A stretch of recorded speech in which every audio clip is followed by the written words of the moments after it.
number one, for people like you know, before that, I actually want to share about. Hey guys, welcome to my YouTube channel. I'm Chinyere Chuba, and today we're going to be discussing ISAs. So a few weeks back, I was actually gisting with a friend of mine who mentioned to me that he sort of does this Monzo savings account thing where he gets about 4 point something APR. I'm not sure, 4.3 or 4.5. I'm not very sure. So I also bank with Monzo. So it sounded like quite an interesting thing because I usually have some money, that I set aside for my recurrent direct debits. I just thought, well, instead of them lying around in my bank account, then I can actually as well just leave them in my savings pots and get those interest rates. So I decided to sign up. I went on Monzo, did all the things, and deposited the money. And then the next day, they told me that this money, and whatever interest that I gain on the money, not the money, the whatever interest I gain on the money is subject to taxation. So it's subject actually to getting taxed. I was like, wow, these guys, even this little money that I want to say, okay, let me gain interest, let me get some interest by leaving it with you guys. You still want to tax the small interest I get on top of that. I was like, well done, guys. Anyway, so that essentially brings me to what we're actually talking about today, the ISA. That is simply what ISA is there to do, to cover you or shield you from the taxes. Okay? ISA is like, no, this money that she's putting in here is out of bounds, tax, stay away. Do you get? So ISA is like that umbrella that shields your money, your savings, your investments, and says no to taxes. So having an ISA account, your interests are shielded away from taxes, right? Not having an ISA account, your interests, are prone to taxes. And in fact, you're expected to pay tax on the interest that you make. So that is simply the difference. So I'm sure that some people will be like, so if there is this one that protects your money from the taxes, right? So why is it that people still go ahead to, go for the other ones? I feel like there are just a number of things. Like one of them being that lack of insight or lack of understanding of what this actually means, especially for immigrants like us who don't really possibly have prior knowledge of what the ISA does, right? So you can't really benefit from what you don't know about.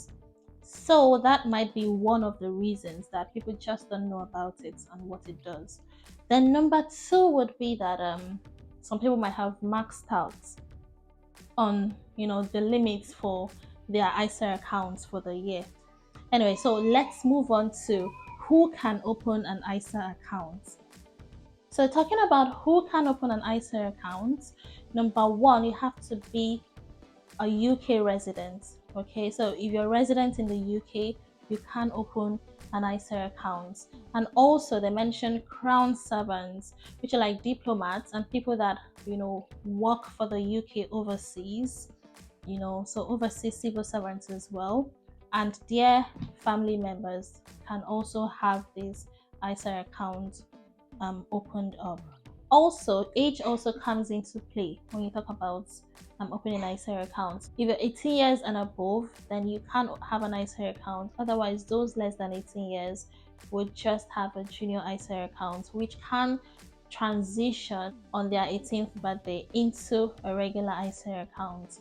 But also on the gov.uk website, they mentioned that for a cash ISA account, they gave an age bracket of 16 years and above. So cash ISA is a subtype of ISA account, So they said if you're 16 years and above, you can have a cash ISA account as well.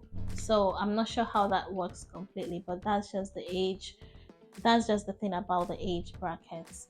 Now let's move forward to how do you open an ISA account. There are just a number of ways you can open it. There are banks, many banks, building societies, stocks and shares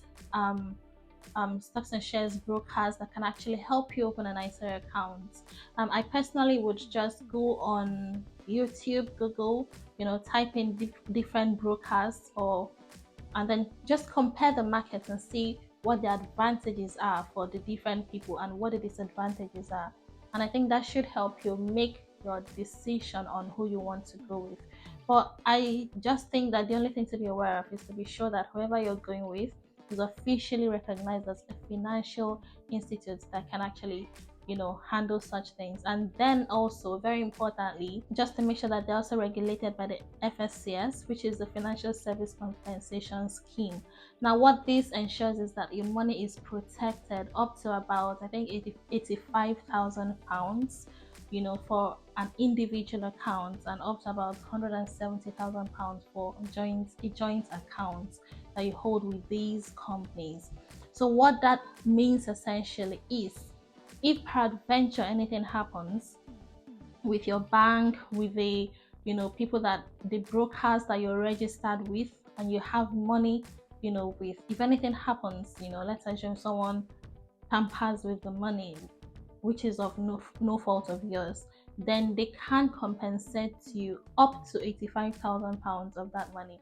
So just to throw this in there, I feel like it's also something that makes me feel like, for each company or for each group, then it sounds very reasonable to make sure you don't have more than 85,000 pounds at a particular point in time with these people. Well, that's what I'm thinking. I don't know if there's any other larger way of staying protected, but I feel like you can just spread things around to make sure that your money is fully covered, with each of those people that you're signed up with. So that's it about how you can open an ISA account. So it's very, very easy in that regard. Now, putting money into your ISA account, how do you put money into the ISA account? It's just as simple as, depositing, making bank transfers, or making direct debit payments, or, setting up monthly recurrent payments as well.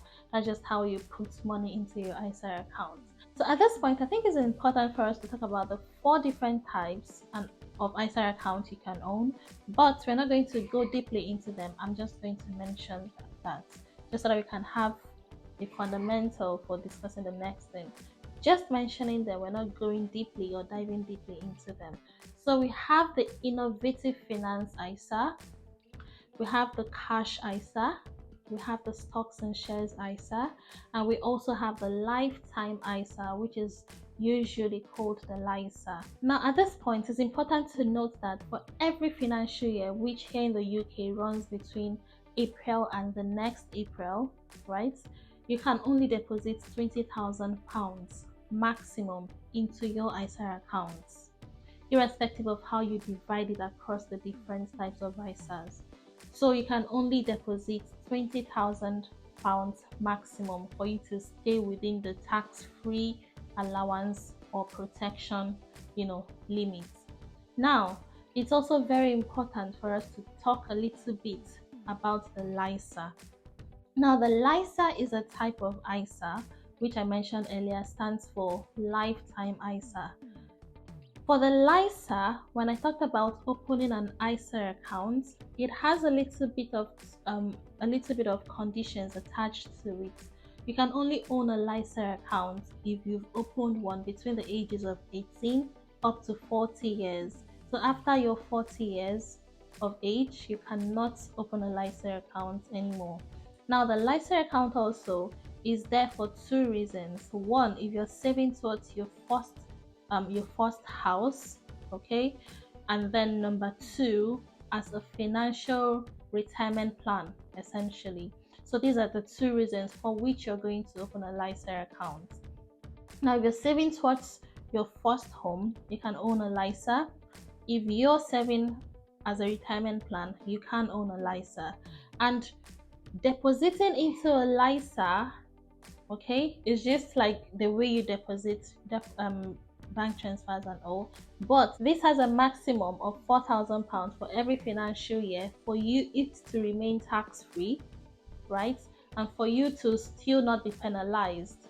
Now, for every amount of money you deposit into your LISA account, you get 25% contribution from the government. So let's assume you deposit £1,000, you're going to get £250 from the government as the top up for your contribution, and to say good job, keep saving. Now, for you to remain within this, within this scheme and within the profit, margin, you cannot deposit more than £4,000 in every financial year into your LISA account. That's one thing about the putting in money into your LISA. So you can't deposit more than 4,000, and the 4,000 itself is part of the £20,000 total. So you have £20,000 every financial year to put into your ISA accounts, and there are four major types of ISAs, right?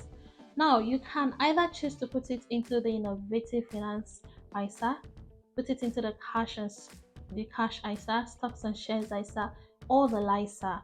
You can choose to put it, into any of these things, Now, in this financial year, if you choose to put into your LISA, you can only put a maximum of £4,000 into your LISA to remain within the whole government, 25% back scheme. So you can't put more than £4,000 into your LISA account. Now you can then divide the other ones equally or however you want it amongst the other ones, or put it into just one of them, which is now £16,000 remaining, assuming you maxed out your LISA. I hope I'm not confusing you guys. Okay, so that is it about the LISA.